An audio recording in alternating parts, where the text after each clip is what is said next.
Hello, my name is Catherine Lopez, and this is my country tour of Chile for Site 341.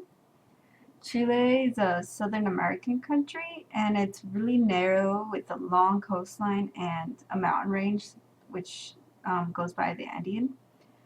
And it's bordered, well, five neighboring countries would be Peru up in the north, Bolivia on the side, Paraguay, Argentina, and Uruguay. You can also count Brazil, which is way over here. And according to the National Human Development Indicator website, Chile has a population of 17.4 million people. The health in Chile is good because the life expectancy for any Chilean would be 79.3 years.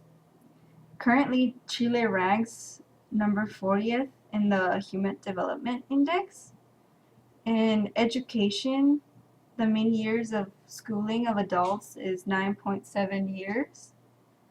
According to the 2000 Index of Economic Freedom website, Chile's GDP is $299.6 billion with a 5.9% growth rate, a 3.9% 5-year compound annual growth, and $17,222 per capita. Lastly, the gender inequality index in Chile is 0.360. The contemporary political history of Chile starts with the end of the Civil War in 1891, and political reforms that were passed in the parliamentary republic were aimed to reduce the president's power relative to the legislature. Cabinet members could be removed by Congress by a majority vote, and this policy created conflict between the executive and legislative branch.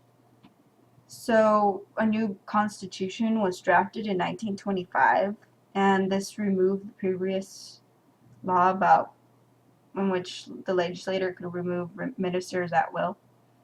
And during that time, that's when the branches started to compromise.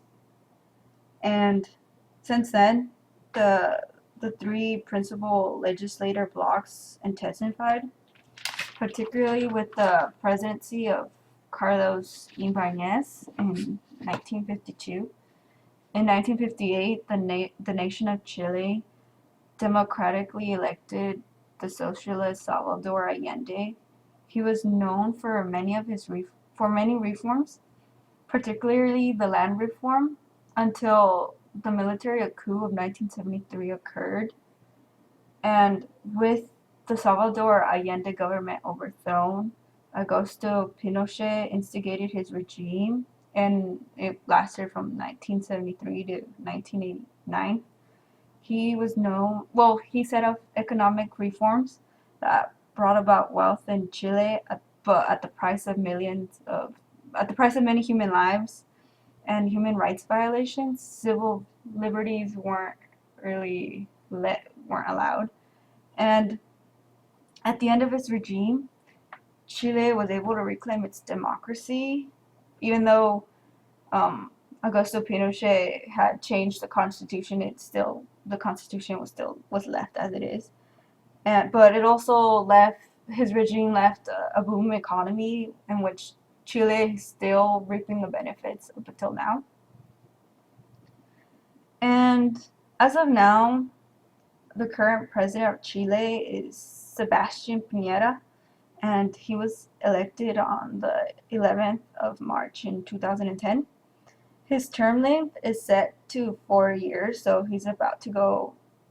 Well, he won't be up for re-election, but there's going to be another presidency election coming up this year or next year. And right now, since the National Congress of Chile is bicameral, there's the Senate, and then there's the Chamber of Deputies, and in the Senate, the majority is that the party in the majority is the Christian Democratic Party, and the Christian Democratic Party is known for its centrism, building support between the conservatives and the socialists, while and having a and they support also a strong national government, while the Independent Democratic Union that holds the power in the Chamber of Deputies, they're more of a conservative right-wing party. And for the gender composition of the national legislators, is that 17 women are voted in and were elected in the Chamber of Deputies, while only 5 in the Senate, and the rest are men. And then for 5 sites within Chile would be the would be uh,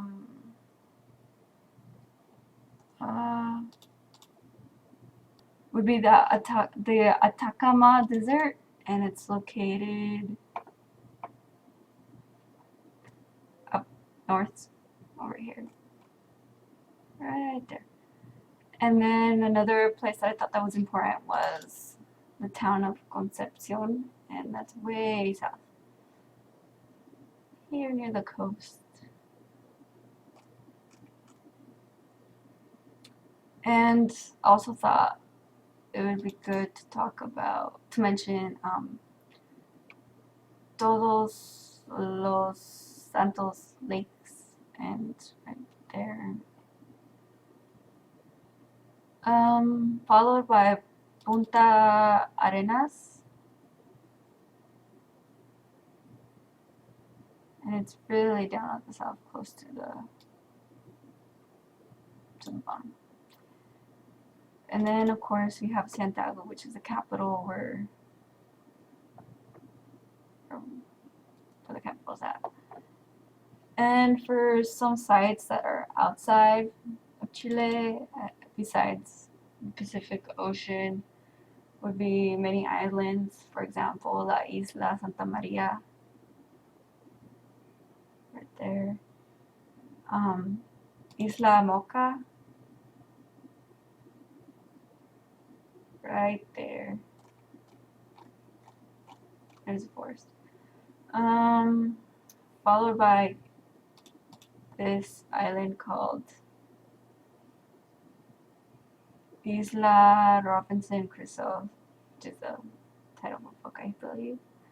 And then followed by the Isla Santa Cara, which is right there. They're really close together in the shape of a dolphin. And then the last one that I wanted to mention was Isla Alejandro Selkirk, and it's right there. And that's it for my presentation.